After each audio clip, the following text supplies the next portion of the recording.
बाबू जी अपने आप को अनम्यूट कर लीजिए एक बार। जी प्रणाम। पूज्य गुरुदेव को नमन। आप सभी को प्रणाम। आज की कक्षा शुरू करते हैं। देखिए इसमें तो रुद्र यानी प्राण विद्या, तो यजुर्वेद के 16वें अध्याय के सभी 166 मंत्र रुद्र से संबंधित है। और रुद्र का अर्थ है प्राण लिया जाता है। एकादश रुद्र यानी 10 प्राण और एक आत्मा। 10 प्राण में 5 महाप्राण, 5 लघु प्राण। ये भगवान शिव जी गायत्री मंजरी में खुद ही बता रहे हैं। गायत्री महाविज्ञान में, गायत्री महाविज्ञान प्राणिक एनर्जी का, प्राणिक साइंस का महाविज्ञान। उसमें पार्वती के पूछने पर कि हे भगवान, आप कौन से योग की साधना करते हैं, तो उन्होंने कहा कि हम लोग गायत्री की साधना करते हैं और यह पंचमुखी है और सारे सृष्टि को यही प्रसन्न करते हैं। तो यहाँ पर गायत्री ज्ञान प्राण के अर्थ में लिया गया, यानी हम सब प्रजापति प्राणों को जागृत करके, प्राणों पर नियंत्रण करके सृष्टि का संचालन करते हैं, सृष्टि का पोषण करते हैं। प्राण से ही पोषण होगा, प्राण से उत्पत्ति सृष्टि की होगी और प्राण में ही विलयन होगा गलाई ढलाई के लिए। यानी प्राण के सिवा और कोई भी तत्व यहाँ पर सर्वव्यापी नहीं है। इसमें जो बाहर दिखाई पड़ रहा है प्रकृति के भीतर, प्राण का एक नाम प्रकृति भी है। प्राण वही प्रकृति, बस। परब्रह्म ने सबसे पहले सब प्राणों में सृजत, यानी कि अपने भीतर से प्रकृति को उत्पन्न किया। तो एक से अनेक बनने की प्रक्रिया। तो यही बात उन्होंने कही कि जगताम जननी चाहिए। तो आदि शक्ति भी कहा जाता है गायत्री, क्योंकि पहली वाली शक्ति थी निकलने वाली, वो प्राण थी। सबसे पहला तत्व तो प्राण निकला। उसके बाद श्रद्धा नामक तत्व, उसी प्राण से श्रद्धा तत्व निकला। भाव संवेदना जो है ज्ञान की शुद्धतम अवस्था के साथ में भाव संवेदना भी निकली। और उसके बाद पंच तत्वों का सृजन शुरू हुआ। श्रद्धा, श्रद्धया, आकाशम। देखिए आकाश तत्व निकला। तो आकाशात वायु, आकाश से वायु। विचारों के परमाणु जब दौड़ने लगते हैं तो इसी गतिशीलता को हवा कह दिया जाता है। प्राण के सब रूप हैं। आकाश भी प्राण है। शून्य में भी इथर तत्व रहता है। इथर को प्राण, प्राणिक के प्राणमय कोश यानी इथरिक बॉडी। तो एक ऐसा भी एनर्जी है जो कि शून्य में भी है घुला हुआ, और उसी में से बुलबुले के रूप में ये सब पदार्थ निकल रहे, घनीभूत हो गए। बुद्बुदात अंडात भवति, प्राण ही वो जल था। तो बुद्बुदात ये सब अभी निकल रहे हैं। तो लेप्टॉन, वायु को लेप्टॉन कहा है पूज्य गुरुदेव ने। उसके सूक्ष्म परमाणु को आखिर दौड़ रहा है तो कोई सूक्ष्म पार्टिकल जरूर होगा जो कि गतिशील है। हवा सरकती है तो पता चलता है कि हवा बह रही है। तो जो बह रहा है तो भले नहीं विजिबल है, वो है इन द विंड। हवा को किसने देखा? तो लेकिन सरसराहट हो रही है, पता हिल रहा है। तो ऐसे कैसे हिलेगा? कोई तो जरूर बमबार्डिंग कर रहा, ठोकर मार रहा होगा उसमें। तो उसके जो सूक्ष्म पार्टिकल हैं उसको विज्ञान की भाषा में आध्यात्मिक विज्ञान, क्योंकि आज वैज्ञानिक युग है, तो पूज्य गुरुदेव ने अध्यात्म विज्ञान का एक शब्दावली निकाला जिसे वैज्ञानिक परिप्रेक्ष्य में जिनका जीवन शैली है वो समझ सकें, कुछ कुछ पकड़ सकें। तो उसको लेप्टॉन कहा है। और जा करके वो सीधे जा करके जब अग्नि, क्योंकि घर्षण होगा अग्नि आएगी, कोई भी गति देंगे तो आग निकलता है। इसका मतलब है कि वायु अग्नि, हवा से अग्नि की उत्पत्ति हुई है, तो और कंडेंस्ड हुआ है वो करने के बाद में। तो इस तरीके से, क्योंकि गैस वेल्डिंग से जुड़ता भी है, देखते हैं दो रड अलग अलग में जुड़ जाएगा और वहां नहीं टूटेगा, इसका मतलब है कि कुछ संश्लेषण का भी गुण होता है अग्नि में। और तो उस तारीख के जो संश्लेषण वाले गुण थे, कंडेंस्ड होने वाले, तो इसलिए कहा कि वायु अग्नि। देखिए सारे प्राण का रूपांतरण कैसे हो रहा है, तो ये सब पूरे साइंस को इस यजुर्वेद के इस अंक में ही बताया गया। और अग्नि राप, अग्नि आपह, अग्नि जल में देखिए बदल रहा, यानी और संश्लेषित हो रहा, कंडेंसेशन प्रोसेस की प्रक्रिया रही। तो जो कंडेंसेशन में जो बिजली काम आती है, बिजली फ्रिज का भी काम करता है, हीटर का भी काम करे, देखिए तो जो फ्रिजीकरण प्रोसेस में बिजली आ रही है उसको अपान कहते हैं, क्लियर। और जो देखिए फ्रिजीकरण से उसको वायुभूत करने वाली जो बिजली कर रही है अपवर्ड डायरेक्शन में जाने वाली, उसको प्राण कहती है। तो ये प्राण अपान की दो धाराएं बढ़ रही है, ठंडी धारा, गर्म धारा, बस ये कश्यप ऋषि ने इस विज्ञान को खोजा। तो इसी को प्लस माइनस का है, प्रकृति ब्रह्म का है, सीताराम का है, राधे श्याम का है, गौरी शंकर का है, क्या अंतर पड़ता है, वो शब्दावली का केवल फेर है। क्योंकि साइंस तो एक ही रहेगा सृष्टि का, वो हजार वैरायटी के नहीं होता। इसलिए जहाँ विज्ञान होता है वहाँ मेडिटेशन सारा अंत हो जाता है, तो ये पर विज्ञान की श्रेणी में आता है। तो अभी पार्टिकल के अर्थ में आ गए, तो अब पदार्थ विज्ञान आना शुरू हो गया, जहां पर पार्टिकल के अर्थ में आने लगे, वेव से बनने लगा। तो तरंग भी पार्टिकल है, देखिए फोटोन कह दिया जाता है तरंग। तो तरंग को दिशा दिया जा सकता है, तभी कहा गया कि मन की तरंग मारो, विचारों को दिशा दो, विचारों को गति दो, विचारों को शांत कर दे, चित्त की वृत्तियों को मोड़ो। इसका मतलब है कि कोई वैसा सूक्ष्म तत्व है जिसको मोड़ा मरोड़ा दिशा दिया जा सकता है। तो ये जब साधक गायत्री की उच्च स्तरीय साधना में कुंडलिनी जागरण के द्वारा या पंचकोशों को रिफाइंड किया जाता है, तब उसमें अपने प्राणों पर कमांड होना शुरू हो जाता है। उसके पहले प्राणों पर नियंत्रण नहीं हो सकता है, क्योंकि लेथार्जी स्थिति में कुछ नहीं कर सकते। किसी को ऊपर उठाना हो तो लोड को नहीं उठा सकते, कोई सॉलिड हो उसको उठा सकते हैं ऊपर में, लेकिन जो हर जगह बह रहा है पानी की तरह, उसको कहाँ कैसे ऊपर उठाएंगे। तो इसलिए उसको इस प्रक्रिया में रिफाइंड किया जाता है कि शुद्ध हो जाए। स्लाइड है ना, पिछले यूनियों से हम लोग कुछ लपेटे मिट्टी के पुलिंदे के रूप में सोना लिपटा हुआ, गर्म कर दिया जाता है, हीटिंग प्रोसेस करते हैं जब पांचों बॉडी का, तो उसके कचड़े निकल जाते हैं, तो वो शुद्ध सोना बन जाता है। अब उसको गहना बनाने में, ऑर्नामेंटल अपने ढंग की दिशा देने में उपयोग करता है कारीगर। तो यही प्राणों पर नियंत्रण करने की एक विधा थी। ये पूरा का पूरा साइंस इसमें दिया गया, उसका एप्लीकेशन दिया गया है कैसे करें। यजुर्वेद एप्लीकेशन है पार्टिकल्स का, आकाश में दौड़ने वाले, जो आकाश में दौड़ने वाले सूक्ष्म पार्टिकल हैं, उसको साउंड एनर्जी से, व्हील पावर से इधर से उधर इकट्ठा किया जाए, मोड़ा जाए, और वातावरण को मनोनुकूल बनाया जाए, ये सब। तो इसके क्रम में तो ये वही शिव जी बता रहे हैं कि हे पार्वती, ये क्रम। और देखिए फोटान बने, इलेक्ट्रॉन ही फोटान बन जाता है, तो फोटान तक तो इस्तेमाल हो रहा है इन दिनों विज्ञान की भाषा में। और उसका जो पानी है और लिक्विड बनता है कंडेंसर, लिक्विड फॉर्म में जब आएगा, उसका एक शब्दावली का प्रयोग किया है पूज्य गुरुदेव ने अपने वांग्मय 13 में। उसको मेजन का है, मेजॉन यानी चिपचिपा, विस्कोसिटी कुछ हो गई उसमें, और वो एक बनते जाके धीरे धीरे जा करके, और कंडेंसेशन प्रक्रिया चल रही है, चाशनी बनाया जाता है उसमें। तो रस को चाशनी बनाते समय देखते हैं उसमें कुछ चिपचिपा आने लगता है, तो वही चिपचिपा इकट्ठा करते करते कंडेंस्ड पार्टिकल फिर बना, इधर सॉलिड बन, तो इसको न्यूट्रिनो का, तो न्यूट्रॉन करके हम लोग उसका प्रयोग करते हैं। पूज्य गुरुदेव ने एक ऋषियों की शैली में न्यूट्रिनो शब्द का प्रयोग किया, तो यह उसमें रह गई, जिससे हम कर्म कर सकते हैं, पदार्थ विधान से वहां ढोकर ले जा सकते हैं, सॉलिड स्टेट में आएगी।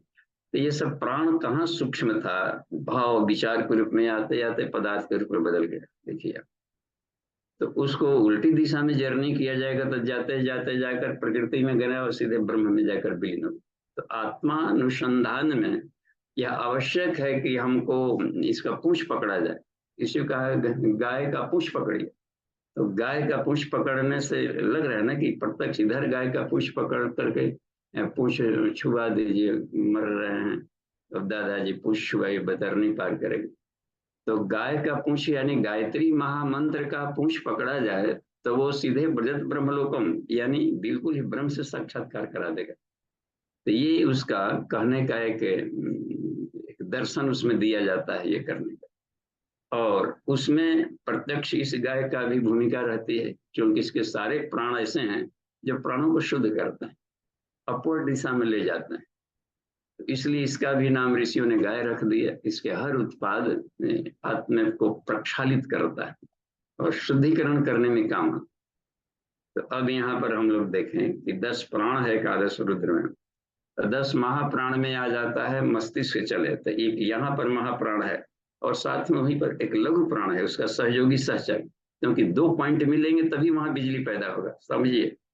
2 पॉइंट, तो जो बड़ा वाला पॉइंट है, प्लस वाला पॉइंट है, ऊर्ध वाला, उसको महा कह दिया और उसके पॉइंटेड पार्ट होता है, कोनिकल मान लिया जाए, जेट पॉइंट।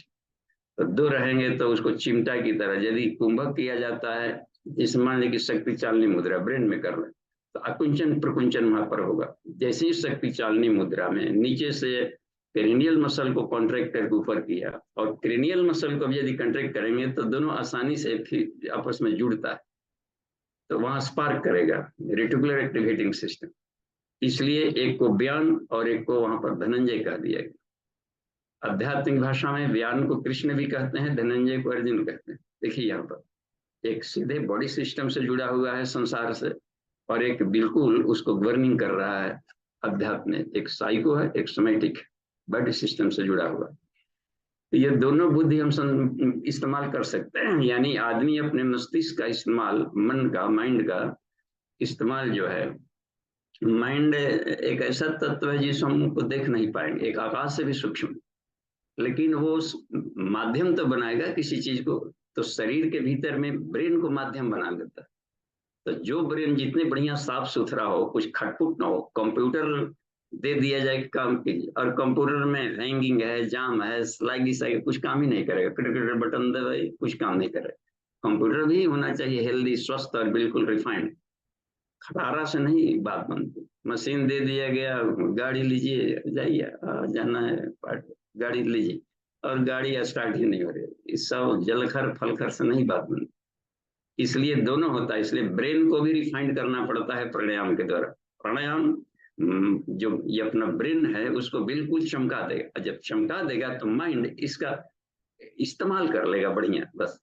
तो 5 कोषों को आत्मा इस्तेमाल करता है बस सिर्फ, इसलिए कह दिया न में पंचकोशा। इसका मतलब ये नहीं कि हम 5 कोषों को रिफाइन नहीं करेंगे। तो 5 कोष वाहन है, इसको यदि रिफाइन कर लिया गया, स्वर्गो ज्योतिषाविरता।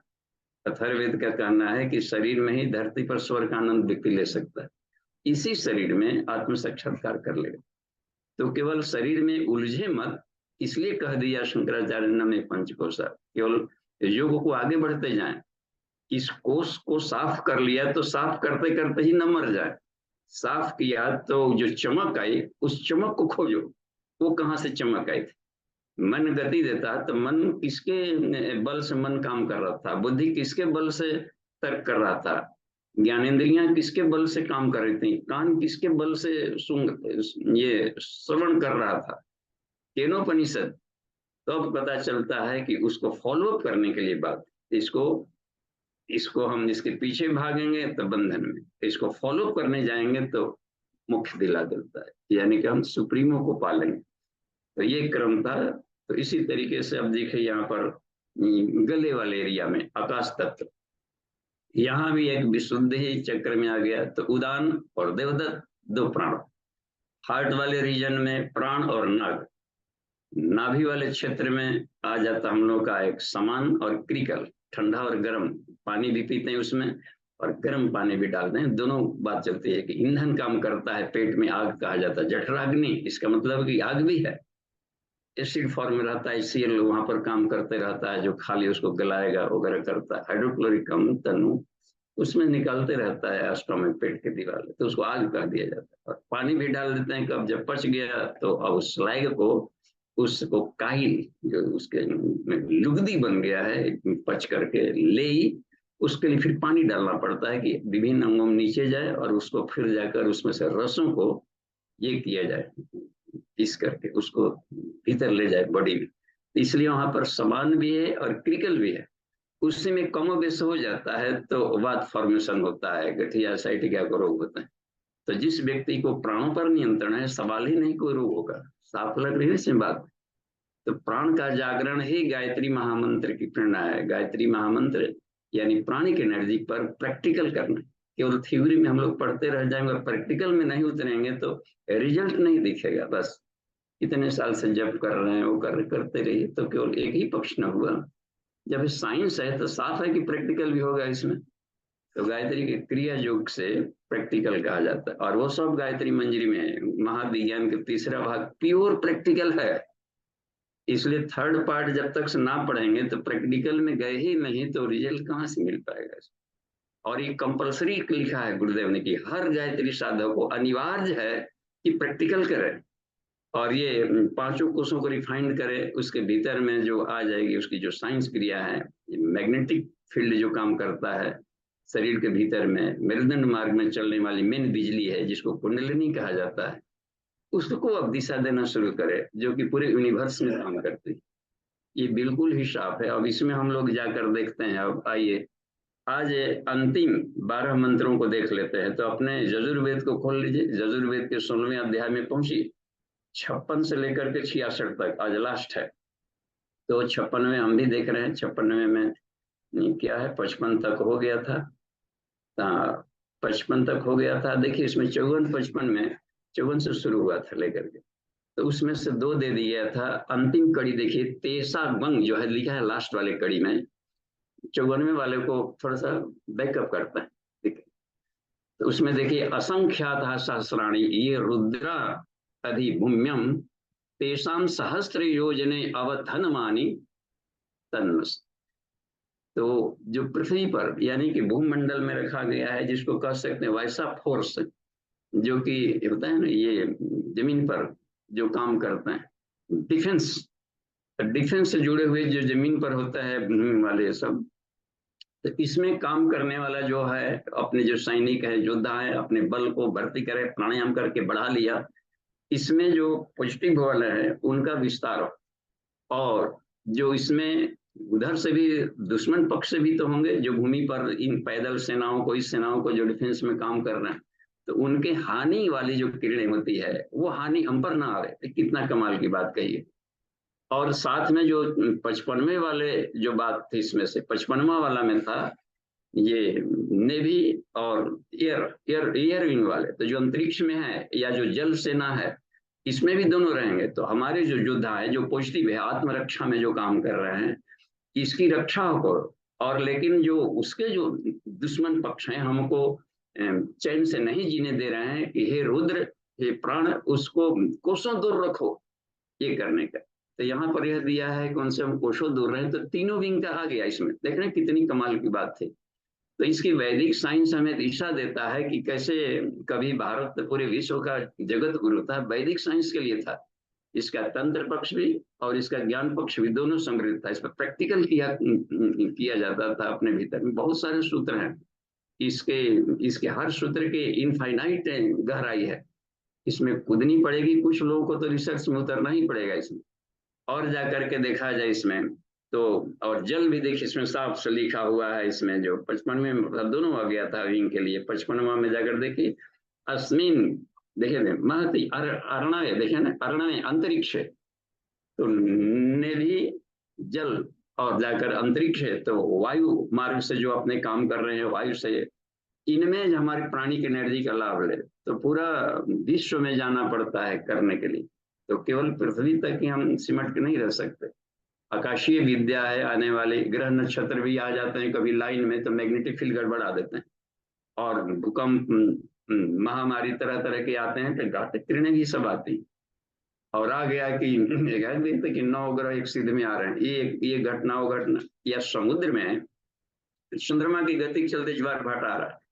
तो ज्योतिर्विज्ञान का मतलब यह है, देखिए वेद में 5 उसके सब्जेक्ट होते हैं पूरी वैदिक साइंस में। उसमें होता है व्याकरण, शिक्षा, कल्प, निरुक्त और ज्योतिर्विज्ञान।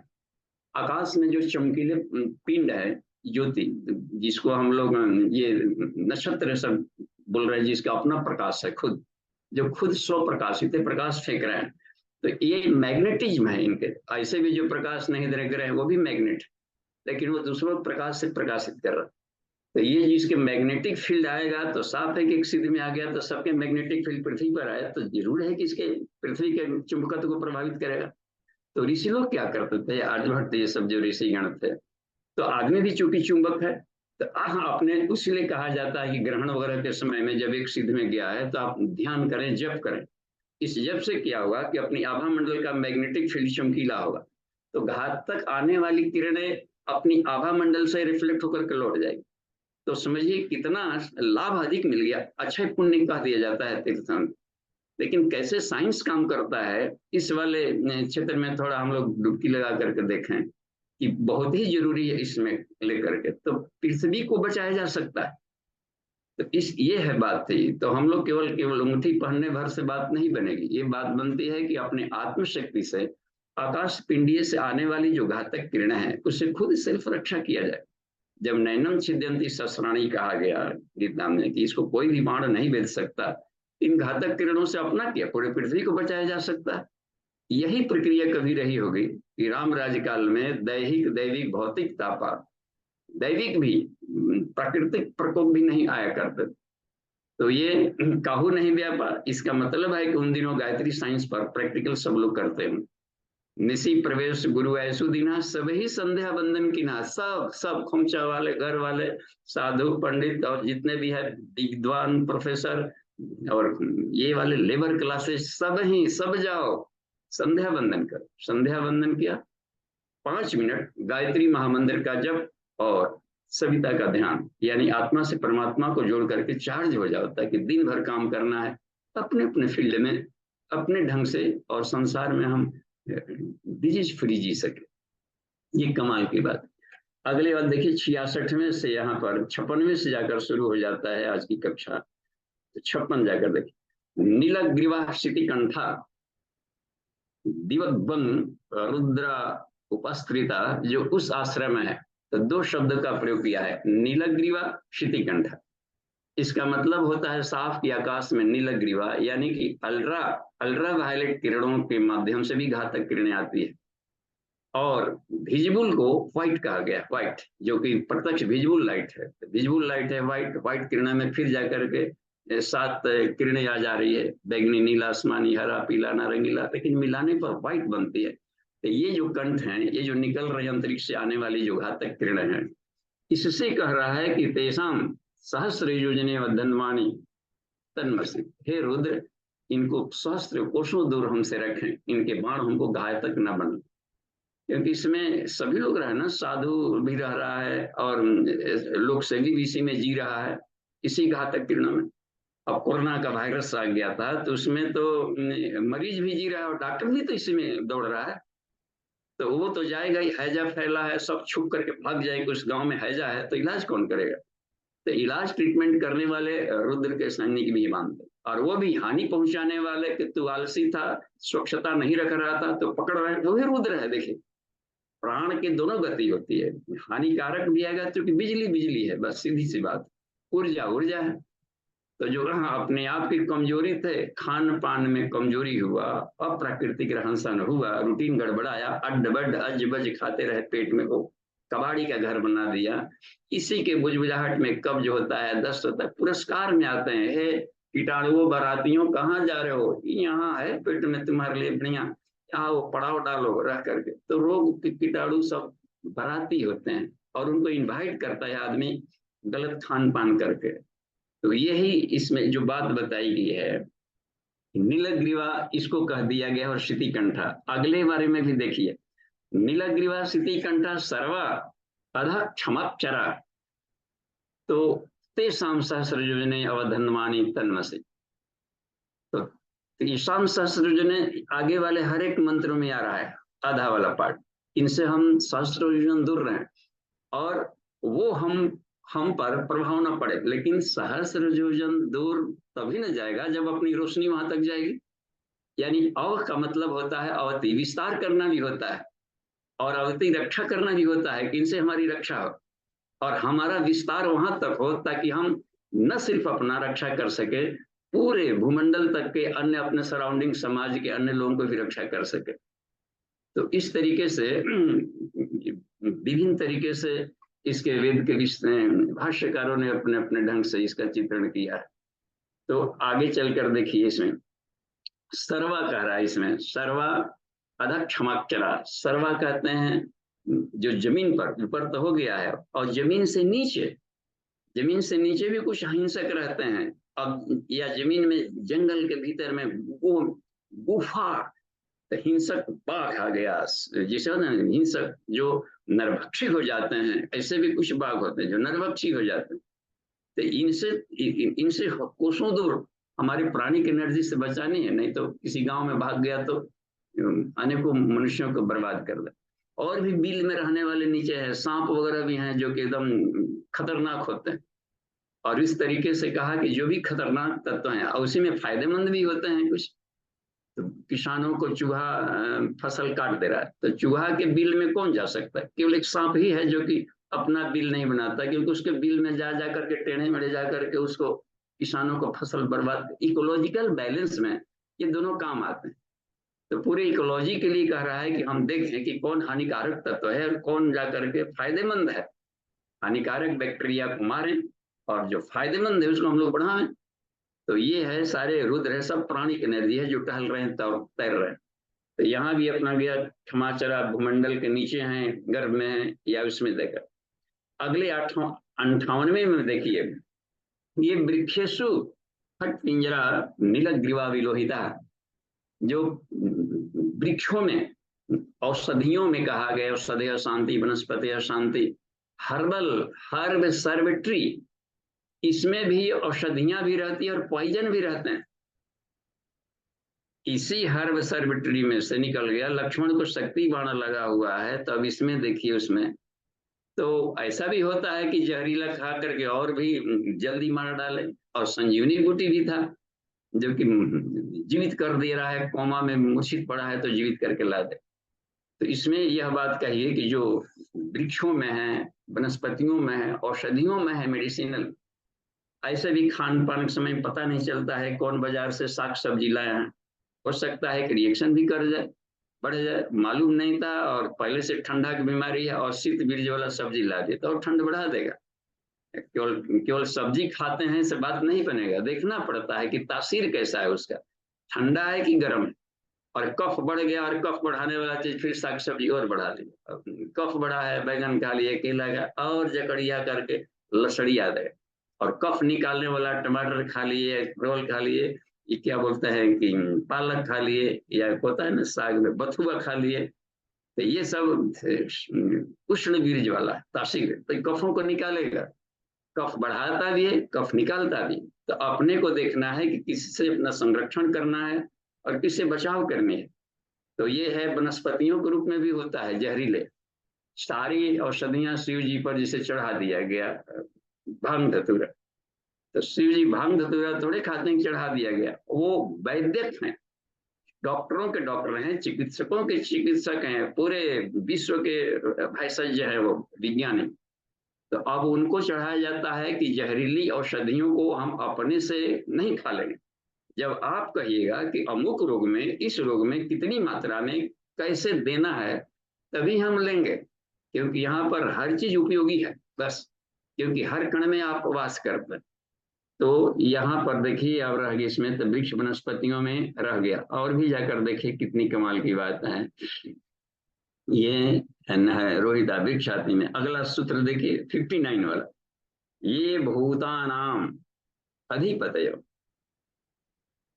विशिखासः कपर्दिन। अब देखिए इसमें जो दो बातें आ रही है, विशिखाना कपर्दिन, तो जो मनुष्यों में से जो कुछ ऐसे साधु होते हैं जो मुंडन मुंडन करा करके घूमते रहते हैं सन्यासी। कुछ लोग हैं कि जटा जूट वाले भी रहते हैं। तो जटा बढ़ा लिया और ये मुंडन करा लिया। अब लग रहा है इसमें तो बेचारे भी मुंडन करा लिया कि बेकार, उसमें नहाते समय में ढेर सारा साबुन, फिर उसको सुखवाने में कितना टाइम, तेल, इसी के मेंटेनेंस में तो हमको घंटों लग जाएगा। फिर समाज सेवा क्या कर पाएंगे। गुरुदेव अगर बोले थे कि बाल, लोक सेवियों के बाल बड़े नहीं होने चाहिए, बस केवल कंघी की जरूरत ही नहीं पड़े। बड़ा स्टाइल में एक दिन बता रहे थे, पर्सनल क्लासेज ले रहे थे कुछ सिलेक्टेड लोग का, ये रहा है कि यहाँ से कंघी निकाली, ये कर रहे थे। तुम सब उतना मेहनत पढ़ लेता है, 45 मिनट लग गया तुमको एक करहा पढ़ने में। करहा शब्द का इस्तेमाल किए थे उन्होंने, कहा कि ये भोजपुरी भी बोलते हैं बोले। तो इसमें रह गई बात कि वो किसको पढ़ाना रहता था, जिसे आपको पढ़ाना है तो उसको डांटते थे। उनका अजब ही शैली था पढ़ाने। तो इसमें क्या है कि उसमें एकदम छोड़ा कि जरूरत ही नहीं पड़ी, उंगली से कर लिया, नहा लिया, फुट कर लिया, बस चल पड़े काम। इसी तरीके से बनाया गया था कि परिव्राजकों को इन्होंने भी, भगवान बुद्ध ने भी कर दिया कि बाल में मत उलझे रहो, बढ़ाना है तो ज्ञान बढ़ाओ, अपने के रहिए।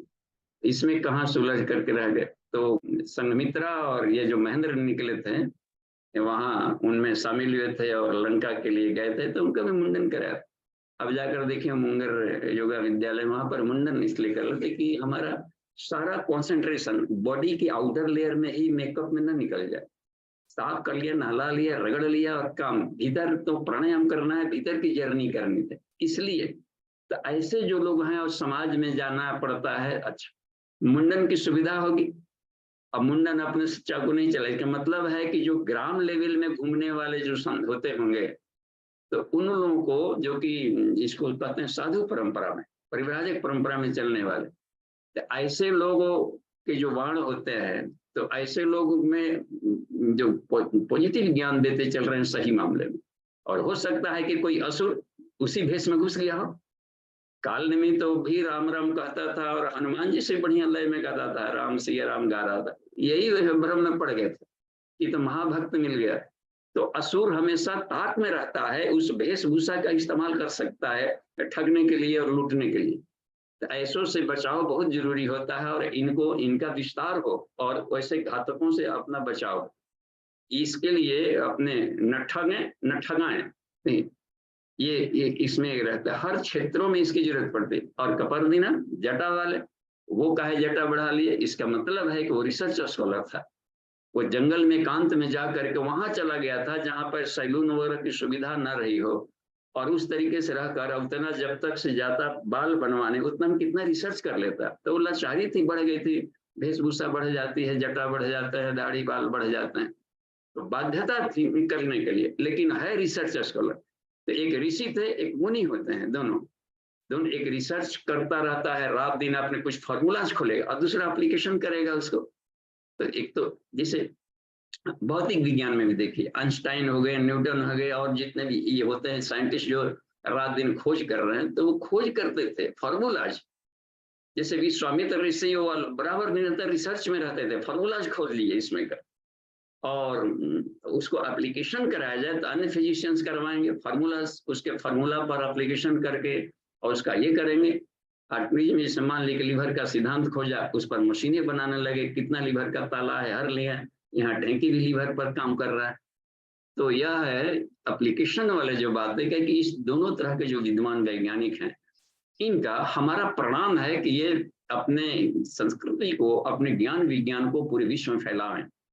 और उनको नमन का मतलब होता है कि इनका विस्तार हो। लेकिन इनका जो इसके माध्यम से जो हमारे साइड इफेक्ट आते हो, उसको दूर बचे रहे बस। इस भेष में भी, इस प्रक्रिया में भी होती है गलती, क्योंकि प्रैक्टिकल कराते समय प्रैक्टिकल में एप्लीकेशन में गलती भी हो जाता है। शॉर्ट सर्किट हो गया, मर गए, बिजली का काम कर रहे थे, मर गए, पोल पर चढ़ा था, मर गया। इसका मतलब है कहीं न कहीं पर एप्लीकेशन में भी गलती हुई होगी। तो एप्लीकेशंस में गलतियां न हो और उसके पॉजिटिव लाभ मिलते रहें, इन मंत्रों का हर जगह सचेत किया है उनसे 202। तो गुड यूज मिस यूज तन्मे मना शिव संकल्प मस्त गुड, इन दोनों वाले पार्ट को लिया है इस क्रम में। आगे चल करके देखते हैं, ये पथाम पथि, देखते हैं, ओम पथाम, ये पथाम पथि रक्षया, जैसे मान लें कि विभिन्न पथों में जो दौड़ रहा है, विभिन्न पथ, विभिन्न शाखाएं होती हैं, उसमें चलने का ये है अक्षया। और देखिए पढ़िए, एल वृदा आयुर्युधा, देखिए इसमें पे आयुर्युधा जो बात कही गई है, इसका मतलब होता है कि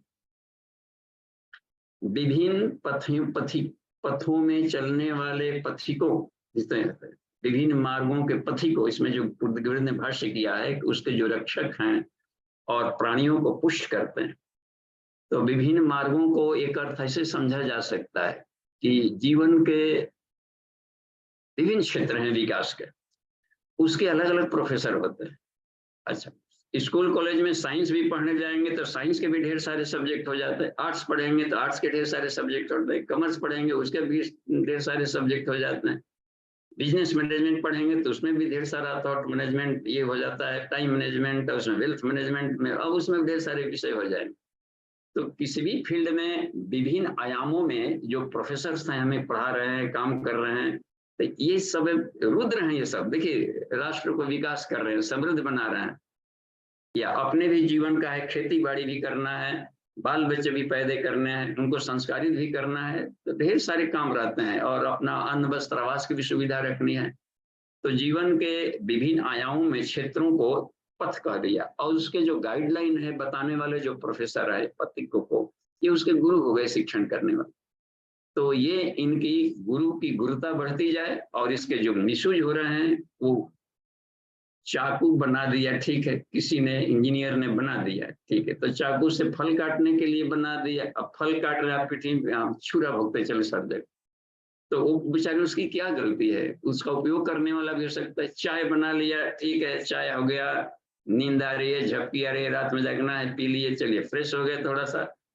अब चाय आ गया तो दुश्मनी भी कोई आ गया सामने, हाँ मार दिए फट से, तो बेचारा वो आर्म्स का काम कर सकता है, जला देगा, कर देगा। तो गुरुज मिसयूज किसी चीज से भी किया जा सकता है।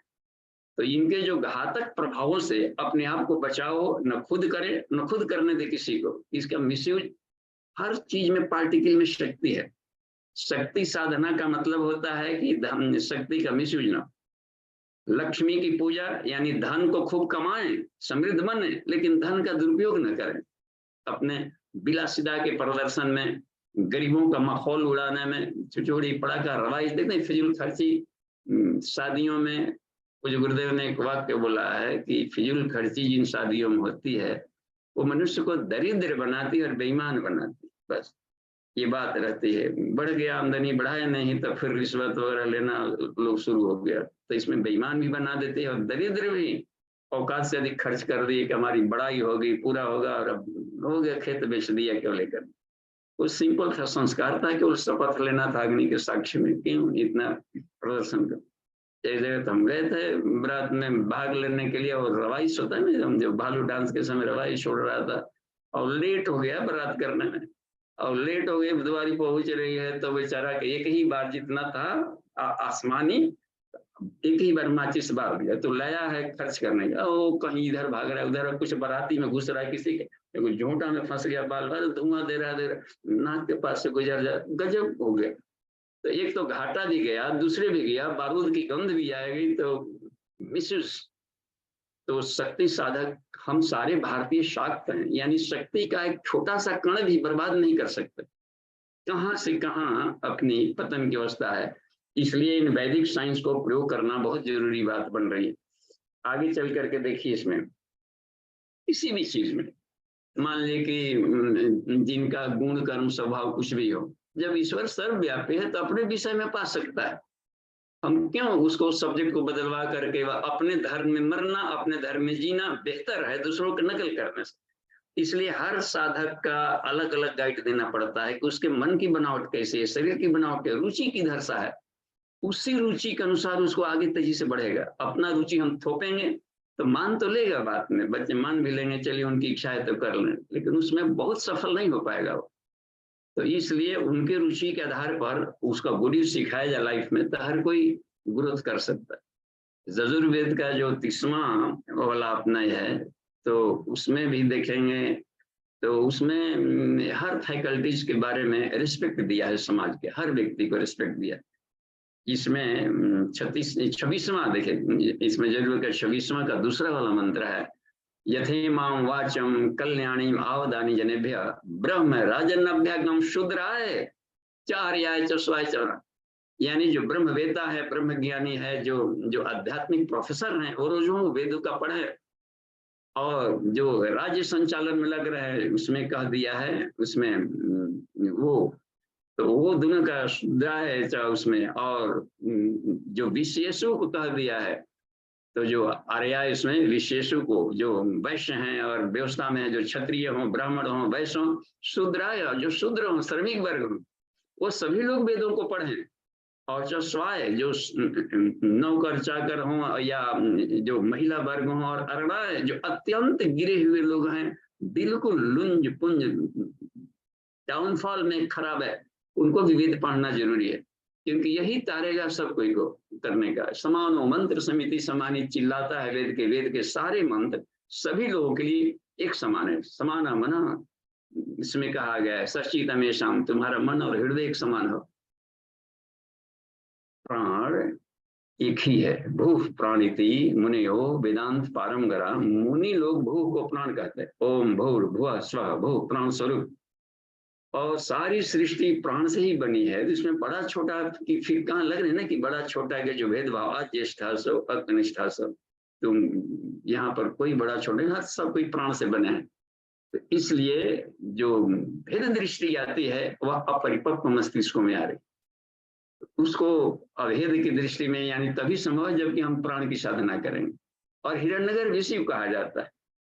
आज्ञा चक्र में जाने पर यही साक्षात्कार हो जाता है कि सारी सृष्टि एक दिव्य प्राण से बनी हुई, एक दिव्य ऊर्जा से बनी, एक प्रकाश से बनी है। तो क्रमशः हमें इसमें एक बता रहा है करने का। आगे जाकर देखिए, ये सब बड़े 61वां देखा जाए, बड़ा गजब है। ये तीर्थानी प्रचरन्ति स्त्री का हस्ता निशांगिड़ा तेषाम शास्त्र योजने अवधनवानी तन्वसी। जो तीर्थों में घूमते चलते हैं, हाथ में तलवार भाला लेकर के घूम रहे। अब तीर्थ में कहाँ हाथ में कोई तलवार भाला लेकर घूम जाता है? जाकर देखिए तो हरिद्वार में या वहां पर कोई प्रयाग में, तो हाथ में भाला तलवार लेकर के कोई नहीं घूम रहा। ये सब अलंकारिक ढंग से कुछ ऐसे बताया गया है कि सामान्य लोग उसका तो अशी जो ज्ञान के तलवार लेकर के चल रहे हैं। बस कल्कि पुराण में भी है, इसमें गुरुदेव ने कल्कि पुराण का भाष्य किया है, उसमें देखा जाएगा। कल्कि घोड़े पर सवार होकर आएगा, हाथ में तलवार लेकर आएगा और लोगों को ये करते रहेगा, तो वो युग बदलेगा। अब घोड़ा, अब इसी टाइप से हम मान लें तो घोड़ा हॉर्स पावर को भी कहा जाता है, यानी वैज्ञानिक शक्तियों पर सवार होकर के आएगा। जो इस बार जो होगा, कल्कि कहते हैं निष्कलंक को, और निष्कलंक एक ही सृष्टि में चीज है, प्रज्ञा, बस। तो प्रज्ञावतार को ही कल्कि अवतार कहा जाता है। नहीं ज्ञानम सदृशम ज्ञानेन सदृशम पवित्रम यह विदित। संसार में ज्ञान के से अधिक पवित्र वस्तु कुछ भी नहीं, बस। तो इसलिए उसको कह दिया ज्ञान का। तो ज्ञान को ही निष्कलंक कहते हैं, निष्कलंक अवतार। तो ज्ञान की शुद्धतम अवस्था गायत्री है, महाप्रज्ञा है, बस। ज्ञान की शुद्धतम अवस्था प्रज्ञा, और महाप्रज्ञा जो इसका भी समुद्र हो, समझा जा सकता है। तो महाप्रज्ञा गायत्री का अवतरण, इसलिए युग अवतरित हुई युग शक्ति, तो युगांतरीय चेतना का अवतरण इसी कहा जाता है कि ये निष्कलंक का अवतरण है, बस। और घोड़े पर सवार होकर के, यानी वैज्ञानिक अध्यात्म, गायत्री मंत्र में देखिएगा 12 अक्षर आध्यात्मिक है, 12 वैज्ञानिक है। यानी जो गायत्रिक साधक होगा वो एक पक्षीय नहीं जीवन जिएगा, संसार में वैज्ञानिक प्रगति भी करेगा और आध्यात्मिक प्रगति करेगा, संसार का सुख भी लेगा और सुविधा में बना करके समृद्धि का भी बना। आयु प्राणम पजाम पशुम कीर्तिम द्रविणम, इसका देवता गायत्री। और ब्रजत ब्रह्मलोकम ब्रह्मवर्चसम, आत्मज्ञान भी प्राप्त कर लेगा। इसी कहा जाता है हाथ में तलवार लेकर के घोड़े पर सवार होकर वैज्ञानिक शक्तियों को मैक्सिमम उस पर सवार रहेगा, उसका गुड यूज में यूटिलाइज करेगा। और दूसरा, हाथ में तलवार यानी ज्ञान के तलवार से ही बौद्धों का सिर काटता चलेगा। कल की बौद्धों से युद्ध करेगा, बौद्धों यानी समझदारों से। एक साहित्य लिखा है पूज्य गुरुदेव ने, यानी पंडित श्री राम शर्माचार्य जी ने जहाँ जहाँ कुछ गुरुदेव आता है, हम लोग युग ऋषि बोल रहे हैं तो समझा जाए। तो इनको देखिए एक सेकंड,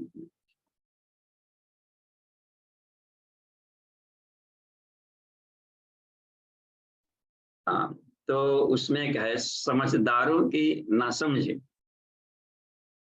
तो कभी थे कि जो समझदार समझदारी के अभाव में कि गलती कर रहे थे कि नहीं मालूम था इसलिए ऐसा खा लिया, दूसरों करते देखा।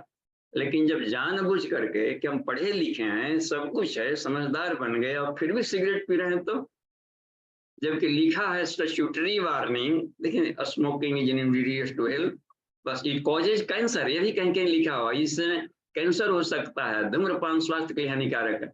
पढ़ा लिखा आदमी सब जानता है, फिर भी पी रहा हो, तो इसको कहते हैं समझदारों की ना समझे। इसके लिए वो कल की बौद्धों से युद्ध करेगा, क्योंकि वो समाज का इंजन है। पढ़े लिखे लोग जिधर चलते हैं, सारा समाज उसके डब्बों की तरह खड्ड में जाकर गिरता है। पढ़े लिखे साधु महात्मा जब नशा सेवन करने लगेंगे, तो फिर ये छोटे बच्चे हीरोइन ऐसे ड्रग्स ले रहे हैं, तो इसमें आश्चर्य किया है, रास्ता कौन दिखाया है। तो यही बात कही है कि कल की बौद्धों से युद्ध करेगा, यानी अपने तर्क से, आध्यात्मिक वैज्ञानिक तर्कों से काटता चलेगा और मस्तिष्कों को बदलता चलेगा। तो यही यहाँ पर कहा कि जो तीर्थों में प्रचरंती, देखिए इसमें कहता है तीर्थानी कहा जाता है, तीर्थ कहा जाता है पार करने वालों को, यानी कि संसार से पार करने की विधा, कल्प, साधनाएं वगैरह भी कराई जाती थी तीर्थों में। तो इसलिए उनका तीर्थ नाम पड़ जाता था कि तरण तारण की एक व्यवस्था भी बताई गई है। और वहां पर ये कल्प साधना और तरह तरह के विचित्र साधनाएं करने वाले प्लस प्रवचन। गुरुदेव जिन दिनों थे उन दिनों देखिए कुछ जड़ी बूटी देते थे। कल वो प्राण प्रत्यावर्तन सत्र चलाए या कल्प साधना सत्र चलवाए, तो भगवान में कल्प भी बनवाना, साथ में कुछ जड़ी बूटी भी देते थे, और लेकिन क्लासेज भी लेते थे। देखिए इसमें ज्ञान के द्वारा कि हर तरीके से माइंड मेकिंग फिनोमेना शुरू हो। तो ये इसलिए कहा गया इसमें कि ये तीर्थानी प्रचलन्ति सिक्का हस्तानी शांगिड़ा तेषाम सहस्रोजन है। तो जो हानिकारक तत्व है, उलझता भी आदमी है तीर्थों में जाकर के। ढेर सारे साधु महात्माओं का ऐसा है जिनको पूरा अभी आत्मा का साक्षात्कार न हुआ, तो कुछ उलझा उलझा करके भी देंगे। राम जी गए थे चारों भाइयों समेत में, जब एक बार तीर्थों से घूम करके आए, पूरे देश का भ्रमण करके, तो खाना पीना छोड़ दिए। बैराग वाला खाली ज्ञान मिला, संसार माया है बैराग है का, इतना कान पक गया उनका। आए तो खाना पीना बंद, जॉन्डिक्स हो गया, पीलिया रोग हो गया उनको। उसी समय विश्वामित्र पहुंचे थे मांगने के लिए। तो है कि एक तो हमारा प्राण है, वैसे ही नहीं वो है, कुछ और मांग लीजिए, जो है सब हमरा ले जाइए। लेकिन जब वो था कि नहीं, बस हमने जो मांग लिया तो मांग लिया। अब दूसरी बात थी कि भगवान एक तो भोजन नहीं ले रहा है अभी, और रोगी है कम से कम, तो बिल्कुल सूख गया है। अब तो पता नहीं वो जीवित बचेगा कि नहीं। अच्छा बुलाओ तो हम देखें। बड़ा अजीब अजीब सी बातें करता है, एकदम केवल बैराग्य की बातें कर रहा है। शरीर बैराग, शरीर को भी भोजन देना बंद कर दिया, इतना बैरागी बन गया। बुलाओ। और सभा में आए थे भगवान श्री राम जी, जो वाशिष्ठ में मिलता है, पढ़नी चाहिए हर एक हिंदू छात्रों को ये योग वाशिष्ठ, क्योंकि भारतीय दर्शन का महासमुद्र है। उसको यदि पढ़ लिया गया तो लगेगा कि अपना माइंड का इतना विस्तार हो गया कि कोई साधक अपने दिमाग का था नहीं लगा पाएगा, कितना विराट हो गया। उसको पढ़ा जाए, हृदयंगम किया जाए, डुबकी लग जाए। भारतीय दर्शन का महासमुद्र है सब। तो आकर के फिलोसफी देना शुरू किया है, तो बड़ा विश्वामित्र भी खुश हो रहा है, वशिष्ठ भी खुश हो रहे हैं, और दशरथ तक को वैराग्य हो गया था। आकाश में देवर्षि नारद वगैरह भी सुन रहे थे, वहां पर जनक वगैरह थे, बड़ी सभा लगी हुई थी, और ये भाषण देते चले जा रहे थे एकदम वैराग्य परक। तो विश्वामित्र मुस्काते हैं, कहा कि हे राम, तुमको अपने मनन चिंतन से ऐसा ही बुद्धि जग गया है जैसा कि सुखदेव को जग गया था। अब एक नया प्रश्न आ गया कि सुखदेव कौन है। राम जी भी नहीं जानते थे सुखदेव कौन है, यानी हम हमारे जैसा कोई और भी हो चुका है ज्ञानी का। तो उन्होंने बताया कि देखो एक यहाँ पर जनक हैं और व्यास भी बैठे, आज से 10,000 वर्ष पहले उस समय के जो जनक थे, उस समय के जो व्यास थे, तो उस समय के व्यास के लड़के थे और जनक के पास आए थे ज्ञान लेने के लिए। अपने मनन चिंतन से इतना ज्ञान पा लिया, तुमको भी वैसा ही हो गया। तो अब आश्चर्य दिए कि यह ज्ञान का एक पक्ष है, बस एक पक्ष है वैराग्य परक। ठीक है, वो भी देख रहे हो कि इसकी नश्वरता है, अब हर क्षण परिवर्तनशील है, तो इसके क्या पीछे, लेकिन इसके भीतर में एक सत्य भी है, उसकी जानकारी नहीं दी गई। तो अब वशिष्ठ को इशारा करते हैं कि आप इसको वो विद्या जाकर के बताइए। तब जाकर के वशिष्ठ के यहाँ फिर से उसमें जाकर के और सारे उनको ये विद्याएं बताए थे। तो पहले ही क्लास में लिया है, वशिष्ठ ने पहला क्लास लिया है कि हे राम, संसार है ही नहीं। जब यह कहा तो जब है ही नहीं तो वैराग्य किससे करोगे? तो कोई वस्तु रहता तब ना वैराग्य करते, वस्तु है ही नहीं तो वैराग्य फिर क्या, या राग किया? तो राग वैराग की तो सारा परिभाषाएं तुम्हारी समाप्त है, यानी अभी तक तुम हवा में उड़ रहे थे। अब देखिए कितनी कमाल की बातें बताई रही थी। वही जनक भी आपको महोपनिषद में सुखदेव को यही बात जनक भी बता रहे हैं सुखदेव को कि हे सुखदेव है ही नहीं। इसका मतलब है कि अपने आत्मिकी को इतना प्रखर कर लिए थे कि ज्ञान के नेत्रों से थर्ड आई को इतना डेवलप कर लिए थे कि सामने वाले वस्तुओं को यथार्थ स्वरूप देखते थे। यथार्थ स्वरूप यानी ज्ञान के नेत्रों से जान जाते थे कि ऊर्जा का रूप है, ये तरंग है, ऊर्जा है, इसकी अपनी कोई सत्ता नहीं है, हर क्षण परिवर्तनशील हो रहा है। यहाँ पर हम ये बात कर रहे हैं कि ये तीर्थों में, क्षेत्रों में है कि दोनों तरह के लाभ मिल जाते हैं। उलझ भी जाएगा तो शास्त्र हमें उलझाते भी हैं और शास्त्र सुलझाते भी हैं। इसलिए सही शिक्षकों का लाभ है तो उनका विस्तार हो, और जहाँ उलझाने वाली प्रक्रिया उससे हम बचाव करें। कृष्ण ने भी कहा है कि ये जो स्वर्ग को केवल सुविधा देने वाला है, ये पूजा करो वो पूजा स्वर्ग मिलेगा, ये सब तुमको दलदल में फंसाएंगे। और पुष्पित वाणी है, इसके ऊपर स्वर्ग नरक से ऊपर वाली कोई व्यवस्था भी बनती है, वहां चलो। तो प्रसिद्ध ब्रह्मलोकम के लिए वहां पर ध्यान दे रहे हैं, आत्मिक साधना करने के लिए बता रहे हैं। यहाँ पर जाकर देखिए, अगला जाकर देखते हैं, 61 भी हो गया। अच्छा, ये अनेसु विविध्यन्ति पात्रेषु पिबतो जनान् तेषां शस्त्र योजने अवधन्वानि तन्वसि। पानी के माध्यम से जो पहुंच गया, अथर्ववेद में एक यातुधान आता है, जिससे भोजन के माध्यम से कुछ कीटाणु चले गए, डायरिया डिसेंट्री कर दिया, पानी पी रहे हैं उसके माध्यम से आ गया। तो देखिए पानी बिक रहा है सब फिल्टर करके कि कहीं इसके माध्यम से कोई जीवाणु कोई विषाणु मत घुस जाए शरीर में। तो जो इसके माध्यम से जो जब कण कण प्राण है तो वो भी सब रुद्रगण है, प्राण है इसमें। तो आपके वैसे सैनिक जो कि जा रहे हैं तो उनको हानिकारक पहुंचावे जो कि उसके लायक है, हमको हानिकारक न पहुंचाए क्योंकि हम साधना कर रहे हैं। और जो संन्यास आश्रम में जाता है जो व्यक्ति, तो वो बेचारा कहाँ, तो पात्र कमंडल अब थोड़ा सा लिया, कहाँ फिल्टर और केंट लेके घूमते चलेगा, सन्यासी बन गया। तो वो कमंडल में हर जगह पानी झील झरना का पी रहा है। तो इस तरीके की उसकी रक्षा कौन कर रहा है? समझिए, उसकी अपनी आत्म चेतना, आत्मा का प्रकाश है, जो प्राणी की एनर्जी निकल रही है, ये उसकी रक्षा करती है। वो कहीं का पानी पी लेगा, तालाब झरना पी रहा है और जो भी मिला अपना भोजन भी करते निकल रहा है। और जो जल के माध्यम से, अन्न के माध्यम से घुस करके करते हैं। अच्छा, एक तो हो गया कि इसका हानिक प्रभाव। और भी देखिए, इस भेष में कुछ आदमी कहते हैं कि फूड पॉइजनिंग कर दो। अच्छा, क्या उपाय है? उसको मारो मारो मारो। किसे मार डालें? तो उसके भोजन में जहर डाल दो। तो ये भोजन में जहर डालने वाला जो है दुश्मन, इसको तो मारना बहुत जरूरी है। इससे बचाव करना पड़ता है कि भोजनालय के पास में कुछ वैसे आदमी को बिठाया जाता है, कोई जाकर के उसमें कोई जहर पुड़िया ना डाल दे। पानी की टंकी है, कोई दुश्मन जाकर उसमें जाकर जहर पुड़िया ना डाल दे, या जहर के माध्यम से कोई दे न दे। मीरा को भेज दिया था कि लिक्विड के रूप में, अमृत के रूप में, देखिए वहां पर उसको जहर उसमें डाल दिया था। तैलंग स्वामी को किसी ने नुकसान पहुंचाने के लिए चूना का पानी पिला दिया था। अब बेचारा, तो उनकी प्राणी की एनर्जी इतनी थी कि ईश्वर रक्षा कर लिए। जो चूना का पानी पिलाया था उसके पेट में चूना चला गया, कहिए, और अस्पताल में डॉक्टर डांट रहा है कि तू कहाँ से चूना पी ली। तो ये जो रक्षा होता है, रुद्र की साधना करने का मतलब है कि प्राणी की एनर्जी की, आत्म साधना करने वाले साधक का ईश्वर शिव यही रक्षा करता है। करने का कैसे रक्षा करते, इसका साइंस यही क्रम बनता है। अपने आत्मिक शक्ति के तेज में, वो आत्मवर्चस्व में घुलता है साधक। आगे चलकर देखिए, ये सब हो गया। रुद्रानाम अन्न ग्रहण करने वाले प्राणियों को प्रताड़ित करते हैं, ठीक हो गया।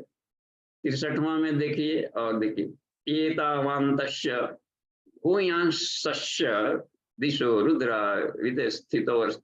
इसमें कहने का मतलब यह है कि जो ऊपर कहे गए या और भी जो नहीं कहा जा चुका है, क्योंकि अपनी बुद्धि छोटी है, हम सारी व्याख्याएं नहीं कर सकते। यहाँ पर ऋषि का कहना है तो अनंत विस्तार है। तो जो नहीं है ना कि ये इसमें जो रक्षा विधान में कहा जाता है कि जो अन्य दिशाएं हैं जिसको हमने हालांकि 10 दिशाओं में फेंक दिया, फिर भी जो दिशाएं कुछ ऐसी हैं जहां का अपनी पहुंच नहीं है, उस सब जगह वहां के असुर तत्व भाग, नुकसान वाला क्षेत्र हटे, क्योंकि यज्ञ व्यवस्था चल रही है, यानी कल्याणकारी हमारा चिंतन चल रहा है। तो किसी भी तरह के नेगेटिव थॉट पर आकर परेशान न करे। तो ये रहा, ये असुर कोई भी तरीके से हमको ये ना करे। जैसे प्रहलाद की रक्षा यही प्राणी की नजीक कर रही थी, क्योंकि वो शिवत्व से जुड़ गए थे बस सीधे।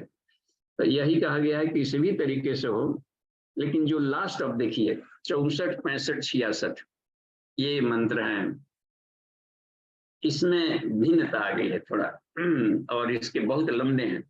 ओम नमस्तु रुद्रेभ्यो ये दिवी ये शाम वर्षम ईश्वः, जिसकी वर्ष ईश्वर कहते हैं बाण को, जिसकी वर्षा ही बाण की वर्षा जो का आकाश से कर रहा है।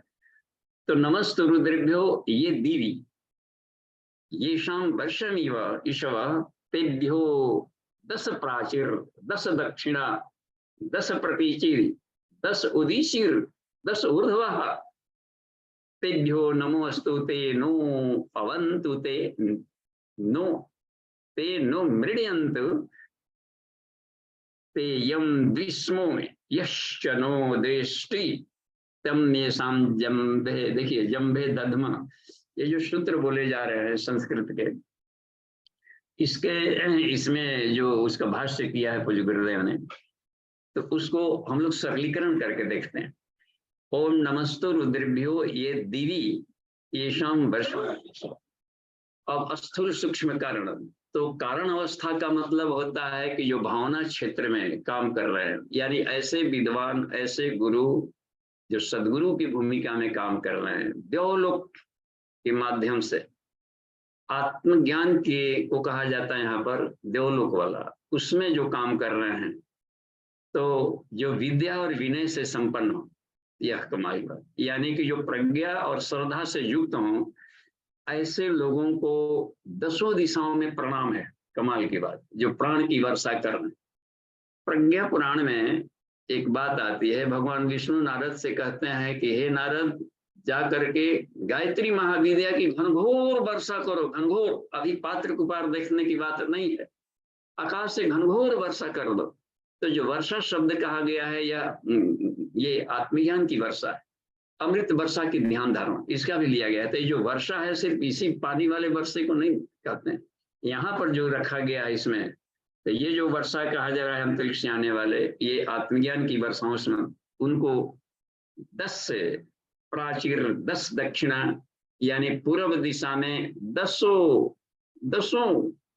प्रणाम। दिशी शब्द नहीं है, 10 संख्या में भी आता है। तो पूर्व दिशा में 10 यानी 5 महाप्राण 5 लघु प्राण, ये 10 प्राण से उनको नमन है, ये उनको बल मिले और वो विस्तार उनका होते रहे, एक कमाल की बात है। दक्षिण दिशा में 10 प्राण काम करे, प्रतीची इसमें रख दिया, पश्चिम दिशा में ये काम करे, उदीची उत्तर दिशा को कहते हैं, ऊर्ध्व ऊपर की दिशा को काम करते हैं, क्योंकि सभी दिशाओं में इस ज्ञान विज्ञान को फैलाएं तो इनकी यश प्रतिष्ठा बढ़े।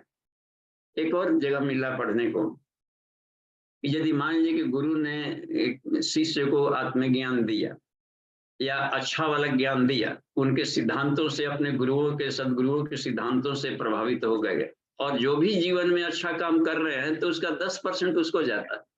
ये गजब की बात। इसलिए वो जितना भी अच्छा काम हुआ, श्रेय तो इनको मिल रहा है कि किसके कौन से स्कूल कॉलेज के प्रोडक्ट है जी, इतना काम कर लिया तो उसकी प्रतिष्ठा जुड़ गई, किस खानदान का लड़का है जी, इसके पिता कौन है, देखिए कितने पीढ़ियों को तारते जाएगा वो।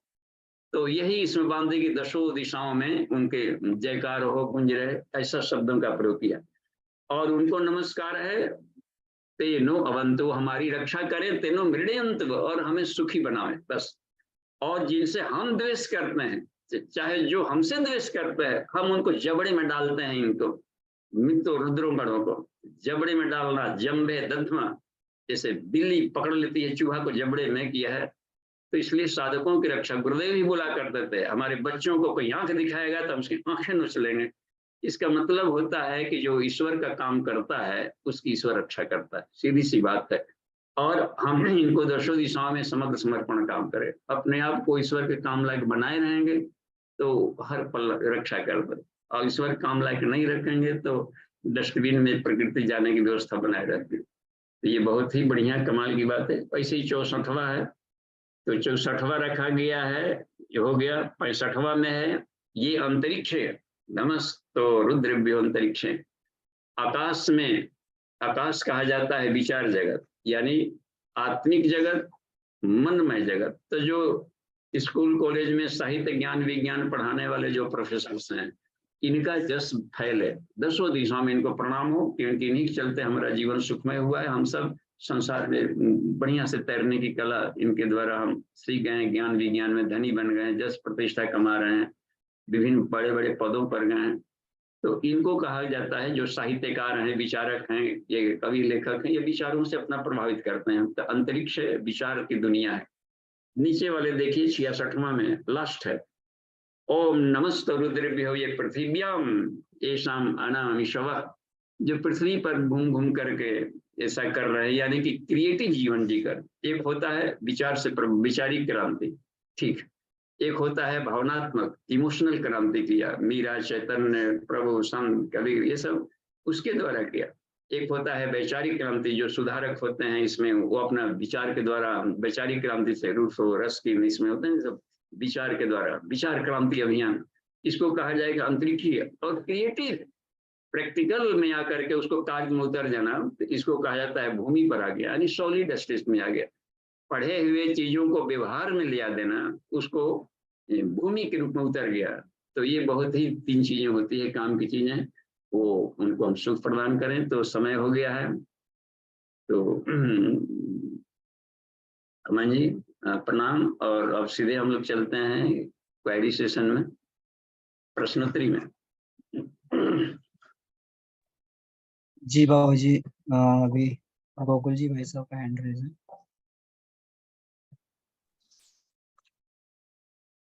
जी बाबू जी प्रणाम। जी प्रणाम। बाबू जी, ये ईश्वर के काम की व्याख्या क्या होगी? बहुत जगह आता है कि हर काम को ईश्वर का काम मान के करें, तो ईश्वर का काम को हम क्या मान, कैसे समझे? ईश्वर जब वो हर जगह व्याप्त है, तो किस काम को ईश्वर का काम माने और किस काम को ईश्वर का काम न माने? पहले तो ये बात आई ध्यान का काम करने में, मेडिटेशन में, मैं क्या हूं, मैं कि मैं शरीर नहीं हूँ, मन नहीं हूँ, भावना नहीं हूँ, पांचों कोष नहीं हूँ, संसार नहीं हूँ, पदार्थ नहीं हूँ, एक छोटा सा सूक्ष्म पार्टिकल ईश्वर आत्मा, ठीक। तो आत्मा के सिवा जितना बाहर दिखाई पड़ रहा है, इसको हमने तो उत्पन्न नहीं किया, ईश्वर ने उत्पन्न किया, ठीक है। तो इतना बड़ा विस्तार कर दिया ईश्वर ने, तो अपने पिता का सारा कारोबार हुआ जी। तो उनके कारोबार में अब 2 काम के लिए बनाया है, भोग और मोक्ष देने के लिए, यानी आदमी को सत्यम शिवम सुंदरम का जीवन देने के लिए। तो उनके काम में हम सहयोगी बने, स्वतंत्र शासक न बने। अब मान लीजिए एक होता है कि खुद मालिक होना, खुद ओनरशिप में कोई बिजनेस चला रहा हो, तो ढेर सारे सर्वेंट रखेगा, अपना सहयोगी रखेगा। तो हम यदि सर्वेंट मुंशी के रूप में यदि हम काम कर रहे हों, तो वो हर काम मालिक जो दिया है करेंगे। तो अपना बाल बच्चा को दे दिया, तो बाल बच्चा हमारा नहीं था।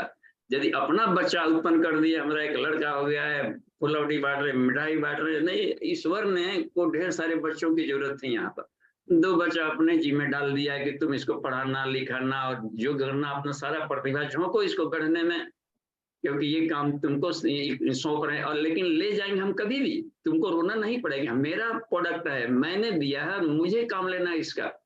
तो जब वो ले गया बीच में, तो हम रोए क्यों? अपना मान लेते तभी रो रहा है ये कि हमारा माल लेके कोई गया। तो संसार के किसी भी चीजों पर अपना ना, हर जगह तेरा ही तेरा विश्वास। शरीर है तो नहाते समय ईश्वर के गाड़ी को, ये तो गाड़ी को हमने कोई दाम पर, बड़ा भाग मानुष तन पाया कि कितना में पा लिए थे, कोई खरीदा था, कॉस्ट दिया है बॉडी को, तो एक मिला है, उपहार के रूप में मिला है। तो उपहार के मिला है, तिलक दहेज मिला है, तो क्या इसको हम जैसे मन करेगा वो खाना पीना डाल देंगे इसमें।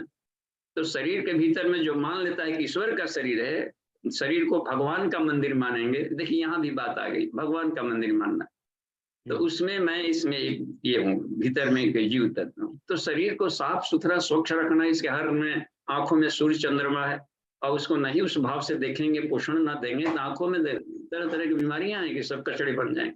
तो हम कचड़ा फैलाने वाले न बने। सृष्टि का हर कण ईश्वर का है, उसमें ईश्वर का प्रतिबिंब मानकर करेंगे, तो इसको कहा जाता है प्रत्याहार। यही प्रत्याहार है कि इस तरीके से करेंगे तो ईश्वर काम मानकर करना। तो ब्रह्मणी अधाय कर्माणि संगम त्यक्त्वा करोति, अपना काम न मान करके भगवान का काम मान करके करे, और सारी प्रतिभा झोंक दें अच्छा करने के लिए, तो कोई आसक्ति नहीं रहती है। तो उसका पाप पुण्य ईश्वर की जरूरत है, साधक पाप पुण्य से परे हो जाता है। न लिप्यते स पापेन पद्म पत्र मीमांसा।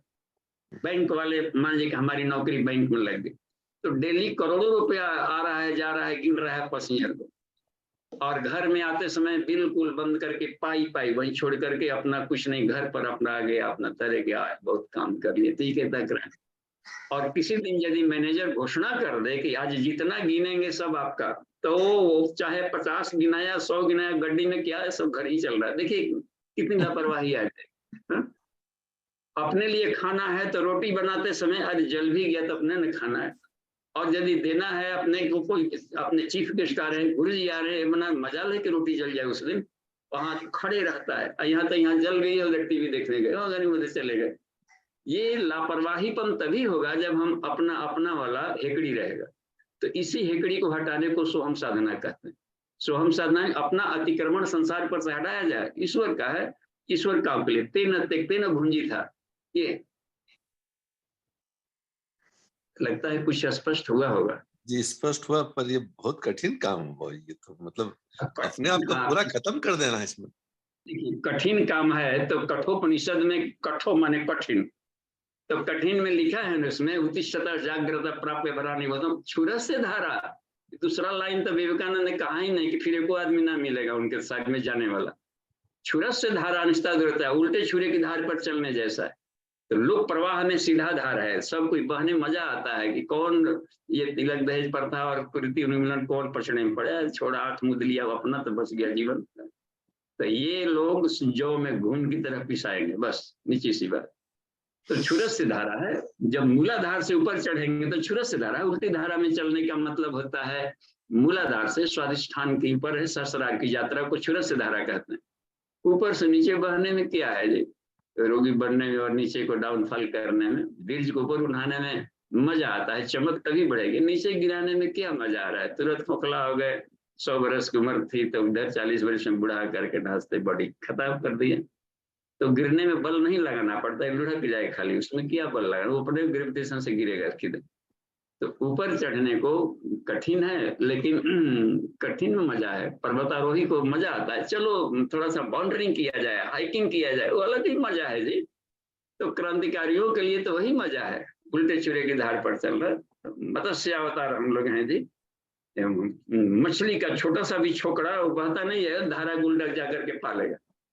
तो ये रह गई बात में। तो आत्म साधकों के लिए यही इंजॉय है बस। और जी बाबू जी बहुत अच्छी प्रेरणा में। हाँ जी ठीक है, धन्यवाद। देखते हैं विपुल मिश्रा जी का हैंड रेज है। प्रणाम बाबू जी। हाँ जी बाबूजी, जैसे आज आपने प्रक्रिया जैसे बताया ना कि उल्टा जाना है, हमें प्रतिप्रश्वन में जाना है, तो जैसे साधक जैसे बाबूजी जैसे जप की अवस्था से, या मतलब जब माइंड एकदम रुक गया, आप एकदम आपकी या कह सकते हैं जैसे क्रिया शक्ति एकदम ज्ञान शक्ति में आ गई एकदम, अब बाबूजी वहां पे तो रह गया केवल मात्र अपने होने का आभास कि बस कुछ एग्जिस्टेंस मात्र में।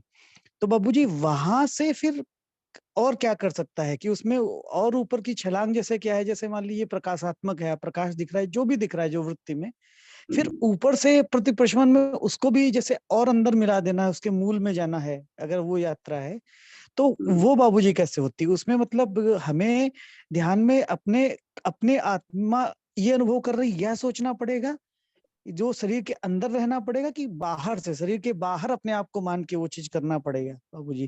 क्योंकि वहां पे रुक जाता है जाके, वहां पे बस होने का अनुभव। अगर उस अनुभूति का विश्लेषण करने लगो तो पुनः बुद्धि बन जाती है, तो फिर से वो निर्विकल्प अवस्था चली जाएगी। गुरुजी इसमें मतलब क्या करे साधक जो यहाँ पे फंसते हो?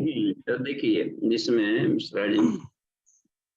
इसमें जैसे जैसे जैसे हम लोग अंतर चेतना की शिखर जाता, माने अंतरंग की तरफ अंतर्मुखी बनते जा रहे हैं। इसका मतलब है कि ऊपर के पोस्ट बहुत कम होता है, देखते हैं ना, नीचे बहुत सारा है। मैं एक ऐसा पेड़ हूँ, अश्वत्थ वृक्ष के रूप में दिया है गीता में कि मैं पीपल का पेड़ हूँ, और उल्टा हूँ। ऊपर जड़ें हैं, नीचे शाखाएं हैं। एक जड़ था, ऊपर से आकर दो बना, तो तीन बन गया जड़, ब्रह्मा विष्णु महेश हो गया। फिर तीनों बन करके सृष्टि बना रहे। ओम था, भूर्भुवः स्व निकला, व्याहृतियों से फिर जाकर के गायत्री निकला, फैला है। तो हमें तो ऊपर चाहे करके अपने को बुद्धत्व पाना था सिर्फ, कि मेरी ये स्थिति है। और जो नीचे विस्तार था कि मेरा ये स्वरूप है, तो ये मुझसे ही निकले हुए हैं सब। अब वहां से नीचे जाना है तो केवल ऊपर की जर्नी नहीं, ऊपर से फिर नीचे की जर्नी। भगवान अवतार लेकर बार बार क्यों आते हैं? आनंद लेने के लिए। या नीचे जाइए कि आपको तो ज्ञानी बन गए, लेकिन जो अभी भी अज्ञानता के लिए ज्ञान की खोज में बेचारा तड़प रहा है, तो उनको जाकर के तो गाइड करने के लिए आना पड़ेगा। तो वहां से इस भाव से देखना पड़ता है संसार को। तो ऐसा नहीं कि दूर हो गया, एक करुणा भाव संवेदना बढ़ जाती। जी जी बाबूजी। अच्छा, तो फिर ईश्वर को सर्वव्यापी माने तो जो बहिरंग था, बहिरंग भी ईश्वर का ही स्वरूप है ना उसमें। तो अब दोनों रूप में, सार्वभौम रूप में देखना पड़ेगा। पहले तो जा रहे थे टच करने के लिए, पा लिए नशा, दृष्टि मिल गई। आंखें नहीं थी, अस्पताल में जा रहे थे, ऊपर गए, आंखें का लेंस मिल गया। लेंस मिल गया तो नीचे भी वही दिख रहा है। तो यहाँ पर कहीं भाग दौड़ हुआ ही नहीं उसका, चाहे धरती पर रहे चाहे मोक्ष में रहे। न तो हम कामय राज्यम न सौख्यम न पुनर्भव।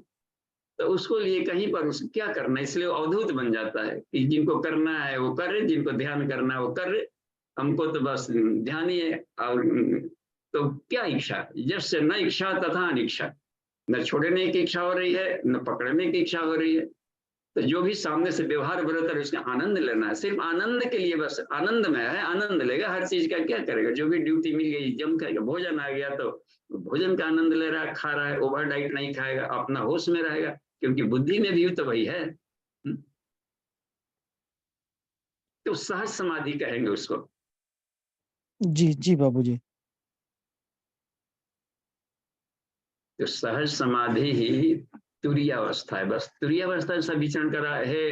ये क्या बोल रहे हैं, रियु बोल रहे हैं कि हे निदाग, संसार में स्वतंत्र विचरण करो। इस भाव से संसार विचरने के लिए ही मिला है, आनंद के लिए ही मिला हुआ है। बस निरस्ता उदासता को नहीं अध्यात्म कहते हैं। बस अध्यात्म माने हसमुख जीवन, हर हाल मस्त रहने वाला जीवन, आनंद से लबालब छलकता हुआ जीवन का अध्यात्म कहा गया। तो कहीं भी मिला, संसार का हर चीज का आनंद ले रहा है। जैसे सूर्य हर एक किरणों को अपना ही खा रहा है, हर एक फूलों में जा रहा है, हर जगह जा रहा है, उल्लित नहीं हो रहा है। तो इसी तरीके की चेतना को पाने के लिए ये योग साधनाएं की जाती है कि हम उस प्लेटफॉर्म को पा लें कि संसार का कोई भोग हमें रोगी न बनाने पाए। कल आए थे ना इस बात में आप पूर्णमायाम, जिसमें समुद्र को जब ये बातें जाती है, तो एक अवस्था है अवधूत, परमहंस की अवस्था। परमहंस को ही अवधूत कहते हैं। जी जी जी प्रणाम बाबूजी। ओके। हाँ जी प्रणाम। अगला हैंडल देखिए तो बीके पांडे जी का है। हाँ जी डॉक्टर साहब प्रणाम। बाबूजी प्रणाम। हाँ कहा जाए, जैसे कहा जाता है कण कण में भगवान है और जर्रे जर्रे में खुदा का वास है, तो इसको करने वाले भी लोग क्यों वैसी दृष्टि नहीं बन पाती, क्या दिक्कत होती है? हाँ तो इस बात को कहा न गया, लेकिन उंगली पकड़ करके चलना नहीं सिखाया गया। गुरु जी केवल बोल देंगे कि ऐसा होता है, उंगली पकड़ करके चलाना भी पड़ता है कि चलो दिखाते हैं मेला कैसा होता है। ऐसा बेटे मेला ऐसा होता है, वहाँ फुर फुर बिकता है, वहां पर गोलगप्पे बिकते हैं, ऐसा होता है, चाट होता है, नाच होता है, कोई सांप बोला। ऐसा कहने से उसके थोड़े चलो हम चलते हैं, कहीं ऐसा नहीं कि तू उधर जा करके उलझ जाए, उधर जाकर कुछ अधिक खा ले, जहर माहर खा ले। तो गुरु और शिष्य साथ साथ सहना भवतु सहनौ भुनक्तु, देख रहे हैं ना, जी साथ साथ हम लोग भजन हो, सहनौ भुनक्तु, सह वीर्यम नहीं, हम लोग की तेजस्विता भी साथ है, कहीं भी साथ, माँ विदिशा हो गए, कहीं भी हम लोग का साथ न छूटे। तो ईश्वर के साथ छूटा है, नहीं चला, कोई आर्ट चलाया नहीं है, गुरु प्रैक्टिकल नहीं करवाया, बस इसका मतलब यह है, प्रैक्टिकल की कमी रही थी। जी बाबू जी, जी प्रणाम। नहीं प्रणाम। अब समुद्र में अब डूब करके अब पानी खोज रहे हो, गजब की स्थिति हम लोग की है। पानी के भीतर तैरने वाली मछलियां पानी खोज रही हैं।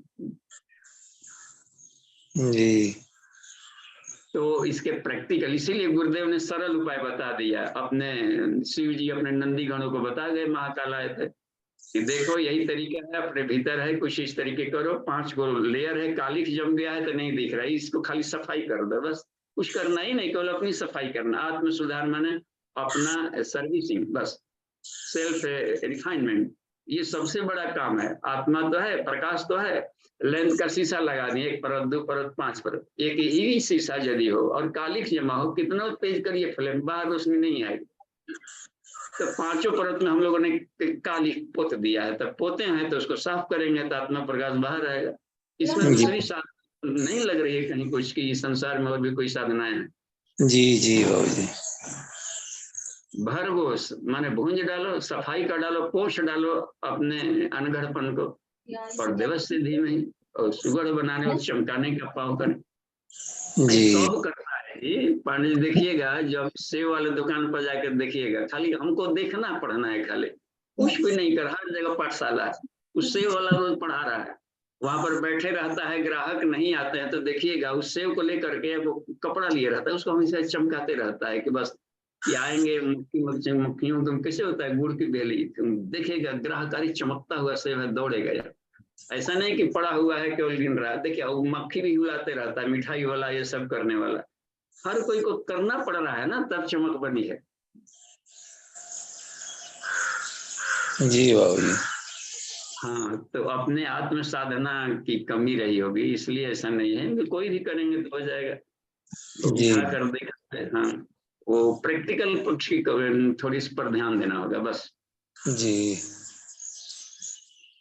ठीक कठिन है। है, देखिए कितना आसान है, नहीं आसान है। जी जी और होली में तो लेटा पोटा गया है, तो होली हम लोग 84 लाख जोनियों की होली खेलते आए, तो इधर रंग बिरंगा लपटा है, एक बार जाके नहा लीजिए बगल साबुन मिला कर, अरे आप हैं, हम तो समझ रहे थे कि पता नहीं क्या है, सांप जैसे लग रहे थे।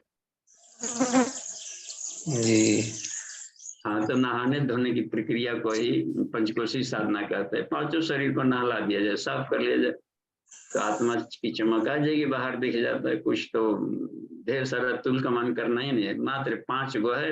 अब 5 मंजिला मकान ले आए हैं तो रोज झाड़ू सब पर ना लगाया जाएगा तो धूल कण नहीं आएगा, काई बैठ गया है, सीढ़ी पर चलते हैं तो छटक छटक के गिर रहा है, कूल्हा टूट रहा है, अस्पताल में जा रहे हैं, ट्रैक्शन लगवा रहे हैं, तब क्या करिए जाए। चापाकल पर नहीं सफाई करते तभी ना काई बैठा है जी वहाँ। जी हाँ, तो अपने है तो सफाई कर लिया जाए, मजा आ गया। चलिए ठीक है, गुरु जी बाबू जी कहते हैं कि हमने धोबी की तरह धोया अपने आप को, खूब धोया है। हम लोग शिष्य है तो खाली गुरु जी। चलिए और भी देखते हैं हम। और जी बाबूजी, इसमें वीरेंद्र प्रसाद यादव जी का प्रश्न है। बाबूजी प्रणाम। अगर ज्ञानी अज्ञानियों की तरह व्यवहार करने लगे तो क्या इसे ईश्वर की इच्छा मानी जाए? कृपया स्पष्ट करें। हाँ, ईश्वर की इच्छा आप मान सकते हैं कब? जबकि आत्मज्ञान हो गया हो, क्योंकि अज्ञानी यहाँ पर कोई नहीं है। जब कण कण में ईश्वर है तो अज्ञानी कौन है? तो जहाँ ज्ञानी अज्ञानी का भाव है तब तो उसका जीव अलग कर रहा है, जीव भाव में है तो इसलिए ऐसा कर रहा है। और यदि उसके भीतर में ईश्वर को देख रहे हैं तो इसका मतलब है कि ईश्वर दूसरों को शिक्षा देने के लिए अज्ञानता का पाठ कर रहा है। तो ज्ञानी अज्ञानी का भेद दृष्टि होना, इसका मतलब है कि हम जीव भाव में हैं। तो जीव भाव में है तो जीवात्माएं कर रही हैं, जीव अपनी इच्छा के अनुसार करता है। हर जीव स्वतंत्र है अपनी इच्छा के अनुसार तैरने फरने के लिए। कंप्यूटर मिल जाए चला रहे अपने ढंग का, उसको कोई नहीं बताया है कि ऐसे करेंगे तो जल्दी माल मिल जाएगा बढ़िया वाला। किसी को इतना लॉन्ग रास्ता क्यों अपनाएगा? केवल मालूम हो जाए कि हमको सुख की खोज में कोई सस्ता तरीका सुख का बता दे और बढ़िया वाला, तो हर कोई एक दिन में यू टर्न ले लेता है, हर कोई आनंद के लिए कर रहा है। तो उसको मालूम है कि शायद ऐसे ही करेंगे तो आनंद मिलेगा। बस वो बेचारा उसी माहौल में रहा है, जिया है, बचा है, तो बेचारा उसको तो दया का पात्र है। तो उस ज्ञानी के उस समाज में फिर ज्ञानी की ही उसमें है दोष है कि तुम्हारे एक ज्ञानी के रहते समाज में अज्ञानी कैसे रह गया? लग रहा है ना कि ज्ञानियों ने अपनी भूमिका नहीं निभाई, अकेले ज्ञानी बन के ज्ञानी का हारा ज्ञानी कहा कि माला पहन रहे। और तुम्हारी ज्ञान की तभी सार्थकता है जब अज्ञानियों को ज्ञानवान बनाओ। के तुम कृण्वन अकेतवे है ना, मंत्र बोलते हैं कि तुम कृण्वन केतवे पेशो मर्या पेश से समझ जाया था इदम केतवे इदम नमः है ना, इसमें केतु ग्रह का 9 ग्रह वाले में जो आहुतियां डालते। तो हमें अज्ञानियों को ज्ञानवान बनाओ बस। तो ज्ञानी इसलिए बने थे, ईश्वर ने दे दिया था, ज्ञान दे दिया था कि दूसरों जो बच्चे अज्ञानी है उनको बांटो। बस अकेले भाग करके लुका छुप करके मिठाई जैसे खा रहा है ज्ञान, तो उस ज्ञान से ईश्वर छीन लेंगे। छीनने में देरी नहीं लगता, हमको मूर्ख बना देंगे और ऑटिज्म बना देंगे। ठीक है, और जाकर देखिए तो जी राजेंद्र कुमार गोयल जी अपना हाँ चलिए, कल भी था उनका प्रश्न बाकी, चलिए शुरू हो जाइए। बाबू जी प्रणाम। हाँ जी प्रणाम। बाबू जी, संशय की स्थिति बनी रहती है, संदेह पैदा होता, आत्मविश्वास कमजोर होने लगता है, आनंद में आने नहीं देता। तब कृष्ण भगवान की पूजा बढ़ा दीजिए।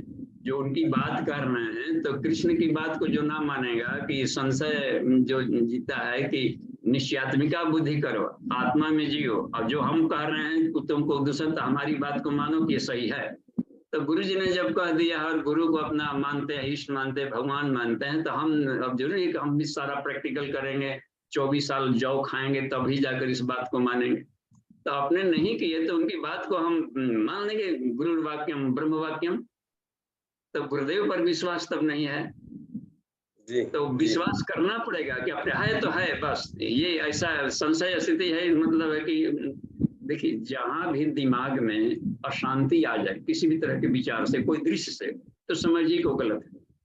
और जहां भी दिमाग में शांति और राहत पहुंचा रहे वो सही है। इतना पहचानना कोई जरूरी नहीं है कि हमको गाना को में सारे ताल मात्रा जाने तभी कहेंगे कि सही गा रहा है। और जो अनपढ़ है वही बताएगा कि सही गा रहा है कि नहीं। झूम रहा था, झूमने में जहां भी खूब हिलने लगा तो मतलब सही गा रहा है, और कहीं पर रुक गया, मजा नहीं आ रहा, ऐसे कह के चल देगा, तो मजा नहीं आ रहा मतलब कि बढ़िया नहीं गा रहा है। तो ये बहुत तरीका है, बढ़िया तरीका कि हमारा कोई भी खान पान, रहन सहन, विचार, साउंड, ध्वनिया, यदि माइंड को लगे कि असहज हो गए तो सही नहीं था, हमारे लिए सही नहीं था। बस सीधी सी बात। लाख अपना गुण गाते रहे कि हमारे ये बढ़िया, बोले ठीक है आपका माल बढ़िया है, धन्यवाद, बस। तो ये रह गई, अपने को अपना शांति मिलनी चाहिए, सीधी सी बात। कैसा मेडिटेशन करेंगे अपने को शांति मिले, हम क्यों उसके जैसा मेडिटेशन करें, उसको शांति दे रहा हो। तो हर व्यक्ति को साधना की शैली अलग होती है, बस। तो इसको गुरु तत्व बताता है, जो यथार्थ गुरु होंगे शब्द, वो सभी को एक ही लाठी से नहीं हकेगा। वो हर व्यक्ति को, देखिए अपने परम पूज्य गुरुदेव को हर साधक को अलग अलग गाइड करते हैं। कमाल की बात है, तू ऐसा कर ले बेटे, तो यहाँ आ बेटे, तो वहीं पर काम तुम ऐसे कर ले, तो देखिए गजब की एक स्थिति। जी बार-बार कोशिश करने पे भी संदेह जाता नहीं है, संदेह बढ़ता जाता है। हाँ, तो देखिए आपको नहीं बढ़ रहा है, आपका एक सर्वेंट है माइंड संदेह वाला, उसको बदल डालिए। 2-4 बार डांटिए कि देख तू सुधर जा, नहीं तो कल हम चेंज करेंगे, तो कल से नौकरी पर मत आना, हम ईश्वर वाला ले आएंगे बुद्धि। सीधी सी बात है, डांटिए उसको, बुलाकर पढ़ाइए। आप ही ना घटिया वाला रखे हैं जो कि संशय करने वाला। हटाते तो है, हट भी जाता है, लेकिन फिर पटक के आ जाता है। हाँ, तो कमजोर मालिक के लिए ऐसने पुरस्कार चाहिए, बस। हाँ, उनको इसने मिलेगा, मालो लूट के ले जाएगा फैक्ट्रिया, बस। यहाँ के लोग घर महाराज गुण गा रहे थे कि दादा परदादा ने आजादी ऐसे था वैसा था, अरे कर गया, देखिए तुम्हारा माल लूट करके ले जा रहा है भारत से बाहर, आज गुण गाने में व्यस्त थे। तो यह बांधते अपनी संस्कृति का, ऋषि मुनियों को खाली गोत्र उच्चारण करने से होगा, कुछ ज्ञान विज्ञान को आगे बढ़ाना पड़ेगा कि नहीं हम तो कश्यप ऋषि गोत्र है, और वो थे तो थे, हम क्या कर रहे हैं। विवेकानंद वाला, हाँ वो भी मांस खा लेते थे, ऐसा अब तो मांस खा लिया, और उपनिषद पढ़ते थे, नहीं सूझ रहा है कि उपनिषद ही पढ़ते थे। तो जो बिगड़ने वाला खराब का पक्ष को नकल कर लिया, पढ़ी क्या को छू तक नहीं रहे, ये तभी तो न्याय नहीं हुआ। तो देखिए, प्रेरणा लीजिए। अच्छा, जो साधना किए हैं तो जो लाभ मिला है उससे हिम्मत बढ़े। देखिए थोड़ा सा समय बच रहा है तो 2 और हैंड रेज है, आगे बढ़ते हैं, लेकिन साथ में रहिए, हमारे साथ रहिएगा थोड़ा सा, तो कंटिन्यूअस तो संशय नहीं आएगा, क्योंकि अच्छे सर्किल नहीं मिल रहा है आपको। अच्छा सर्किल रहेगा, उन्हीं लोगों के बीच में उठते बैठते होंगे जो कि और दिमाग को संशय पैदा करते हैं। नहीं बाबूजी, अब किसी के साथ बैठकी होती ही नहीं है। हाँ, तो गुरुदेव के साथ बैठकी करिए, उनके साहित्य लेकर के पढ़ते रहिए, तब में मजा आ जाए कि संशय आ जाए। आग लिखते हैं अपने साहित्य में, उनका कलम सिलाई नहीं, आग है। जी बाबूजी प्रणाम। हर स्वाद है, रात दिन अध्ययन करिए बस। ठीक है, देखिए तो सुमन जी का हैंडरेज है जी, प्रणाम। बाबूजी प्रणाम। शुरू। बाबूजी क्वेश्चन है गायत्री हृदयम से, उसमें एक लाइन में बताया कि ज्योति पुरुष परमात्मा ने सबसे प्रथम जल की रचना की, और उस जल का, दूसरा लाइन में बोल रहा है कि उस जल का उंगलियों से मंथन किया। तो ये दोनों में थोड़ा सा दिक्कत ये हो रही है कि एक तो पहले बोलते हैं कि ज्योति पुरुष है, फिर तो उंगली कहाँ से आ गया उनका?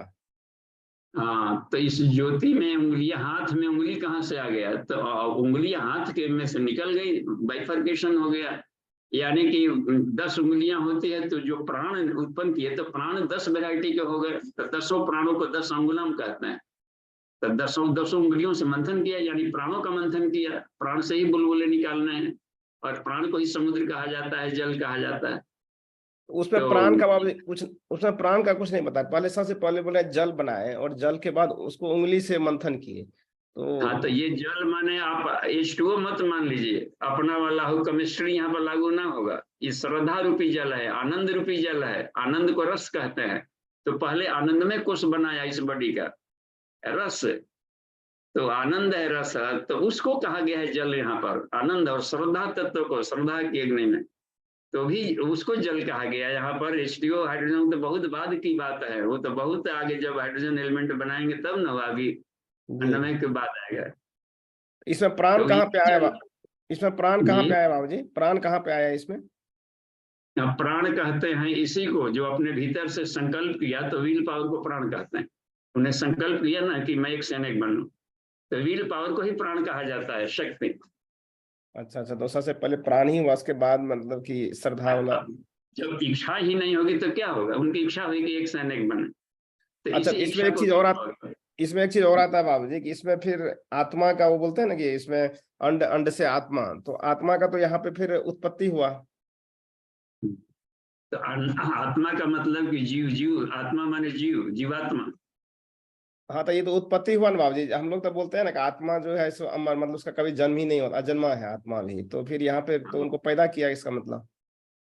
हाँ, तो यहाँ पर कवरेज किया, अंडात बुदबुदा भर दी। अंडात माने उसको 5 कोषों से लगा दिया, तो उसको जाकर के अंडात से आत्मा हो गया, जीवात्मा हो गया।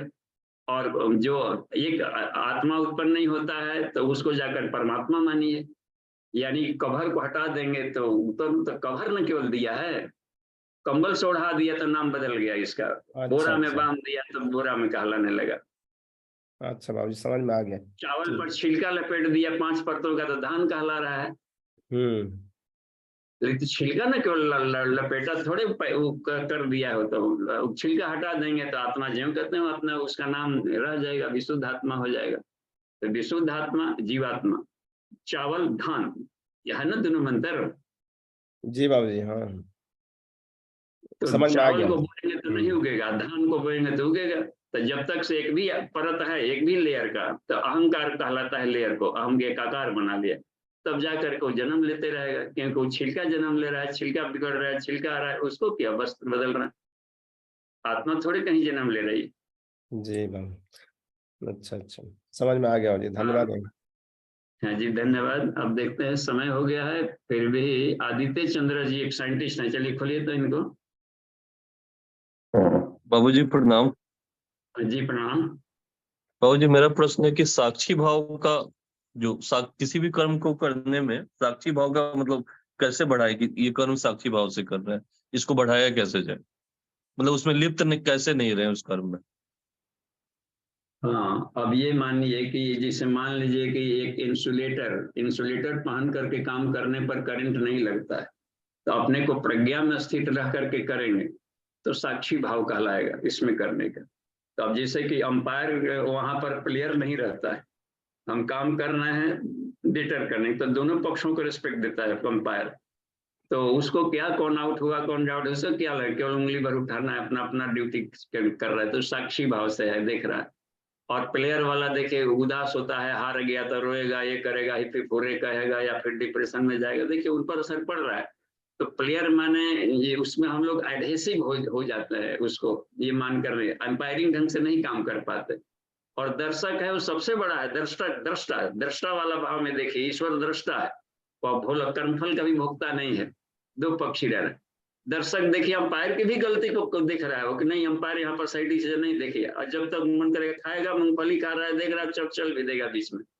तो दृष्टा भाव में होता है कि सारे प्ले को देखते रहना और उसको हेल्प करने के भाव से कर दिया, मोटिवेशन कर ले। आज ये गेम खेलेंगे तो क्रीड़ा करिए, उसको हम लोग बाहर समझ के काम करने लगते हैं। तो हमारे जा रहे हैं थोड़ा सा योगा कर रहे हैं, तो योगा के भाव से जाइएगा तो गेनिंग करिएगा। कंप्यूटर पर काम कर रहे हैं तो जा रहे हैं योगा करने, ऐसा ना कि घा कर जा रहे हैं माथा कूटने, दिन भर ड्यूटी करने, खाए पिए बड़ा हंसते जाइए, कहाँ जा रहे हैं, अब जा रहे हैं मंदिर जा रहे हैं, योगा करना है, कंप्यूटर को प्रणाम कीजिए, इनको प्रणाम कीजिए, ये सारे आपके सब मित्र साथी हैं, सब उनसे खेलिए, फिर आराम से चल दिए, ठीक है कल मिलेंगे, हेलो, निकल जाइए। इंजॉय लेना है, बस इंजॉय लेने को कहा जाता है साक्षी भाव। ये बाबूजी मन है ना लिप्त हो जाता है, प्रयास तो करते हैं लेकिन मन लिप्त हो जाता है। एक ही दिन में कीट बैठा है ना, तो कीट बैठा है तो एक बार साबुन लगाने से ना साफ होता है, लेकिन होगा, कल से आज बेटर हैं आप। ठीक है बाबूजी, ठीक। चलिए ठीक है, शांति पाठ ठीक कर है, लेते हैं हम, साथ में कोई दिक्कत नहीं जी, ओके। ओम